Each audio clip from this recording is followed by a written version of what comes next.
Hey Braden, happy Easter. Today we're going to continue talking about David in 1 Samuel chapter 23. So David is still running from Saul, and Saul is still trying to kill him. And verse 23, verse 1 through 5 says, "It was reported to David that the Philistines were raiding Keilah and looting the grain.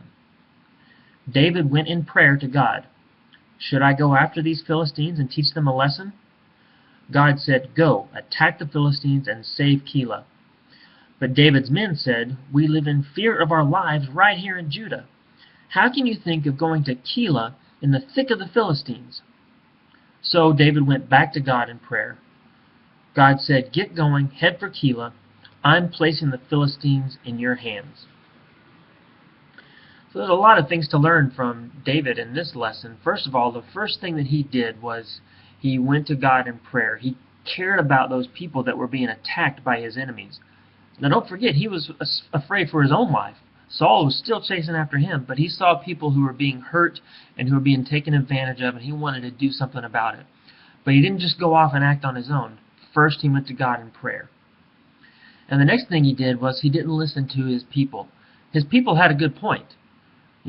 Remember, these were the sorry lot. They didn't have anything. They weren't very strong. They were the homeless. They were the losers. So he didn't have a lot of resources, but he trusted God. He didn't let the fact that he didn't have resources change his mind.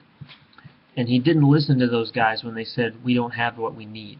He listened to God instead. So he went back to God in prayer a second time, just to make sure. And God said, Go, get going. Go take care of those people in Keilah. They're being killed by the Philistines. So he went. And what happened was he ended up defeating the Philistines in that village of Keilah, and he saved that village. So there's our lesson today.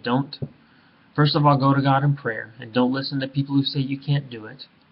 And third, don't let the lack of resources stop you. If you don't have something that you think you need, but God has told you to do something, you got to move on, you got to do it, and He'll provide what you need. Love you. Bye.